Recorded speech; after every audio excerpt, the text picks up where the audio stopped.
পারবা ইনশাআল্লাহ? এই যে পারবা? লাল গেঞ্জি ছোট বাচ্চা, ও যদি পারে সিরাজগঞ্জে ব্র্যান্ড তার প্রমাণ হয়ে যাবে যুবক ভাইরা, ঠিক কিনা বলো? আসো। আরে বেটা দৌড় দিয়ে তোর বিয়ে হবে না দৌড় না দিয়ে? মাশাআল্লাহ মাশাআল্লাহ। আসো বাবু, তুমি এই পাশে আসো, এই পাশে আসো। এই যে হ্যান্ড মাইকটা কোথায়? হ্যান্ড মাইকটা নাও, সালাম দাও সবাইকে একটা। আসসালামু আলাইকুম ওয়া রাহমাতুল্লাহি ওয়া বারাকাতুহু। আরে ভাই, আপনারা ওকে অ্যাপ্রিসিয়েট করবেন। ও যখনই উত্তর দিয়ে দিবে, 1 নাম্বার নিয়ম, আপনারা সবাই মিলে বাঘের মতো বাঘের কণ্ঠে বলবেন।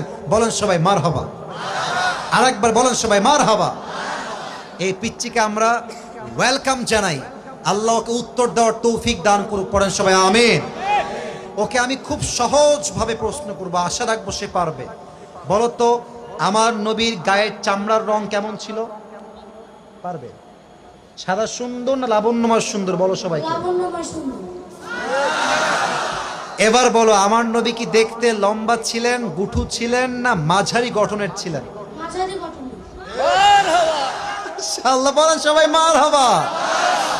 এবার বলো, আমার নবীর চেহারায় দাড়ি কি ছোট ছিল না চাপ দাড়ি ছিল? চাপদারি।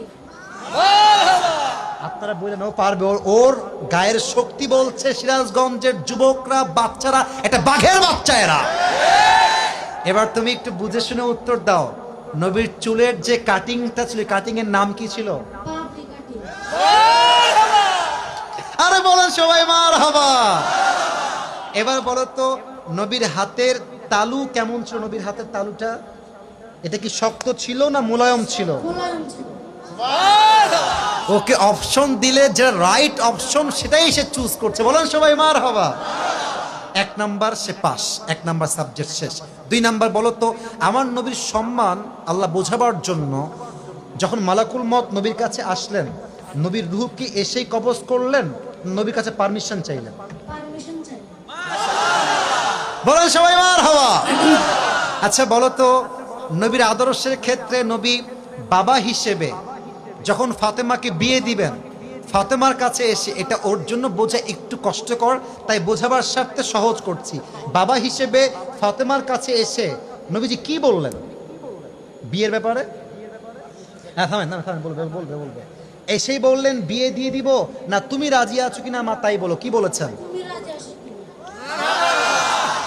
এর চাইতে সহজ আর হতে পারে না, ঠিক কিনা বলে? আচ্ছা এবার তুমি বলো তো, নানা হিসেবে নবী কেমন ছিলেন আমি বলার জন্য একটা হাদিস বলেছিলাম। যখন হাসান হোসাইন আসতেন নানার কাছে, হাসান আর হোসাইন সালাম দিতেন আগে না নবী নিজেকে সালাম দিতেন? নবী দিতে।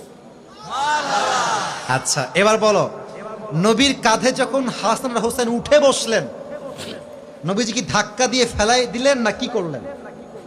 দেননি। দেন নাই। বলে সবাই মারহাবা। তাহলে বাচ্চারা মসজিদে আসলে আমরা কি তাড়ায় দিব না আদর করব, কি করব? ও নিজেই বাচ্চা। বলেন সবাই মারহাবা। এবার হচ্ছে শেষ কথা, শেষ ভালো যার লজ্জা নাই। বলো তো, বউকে দেখলে আমরা কি বলবো? বউকে দেখলে আমরা কি বলবো? এই তোমার নাম কি? মোহাম্মদ তাওহীদ ইসলাম।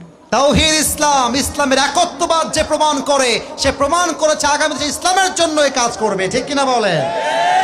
তোমার বাড়ি কি এখানেই? এখান থেকে এখানে? মাশাআল্লাহ, আল্লাহকে কবুল করুক। পড়েন সবাই আমিন। এই টুপিটা ওর মাথায় পারফেক্টলি হবে না, তবে বয়স তো এখানেই শেষ নয়। একদিন সে বড় হবে, একদিন এই চেয়ারে এই বাচ্চা কথা বলবে, ঠিক কিনা বলে? আল্লাহ তাওহীদ ইসলামকে। আরে ভাই, সিরাজগঞ্জের মানুষ যে আগেই বলেছিলাম সাহসী, ও কথা যখন বলেছে ওর মাঝে আমি সামান্য কোনো ভয় দেখতে পারি নাই, ঠিক কিনা বলে? আল্লাহকে ইসলামের সৈনিক হিসেবে কবুল এবং মঞ্জুর করুক। পড়েন সবাই আমিন। আমি টুপি যখন পরাবো, একজন বাঘের বাচ্চা যুবক দাঁড়িয়ে টুপি পরানোর সময় তাকবীর দিবেন। রেডি থাকেন, দেন তাকবীর দেন। কে আছেন?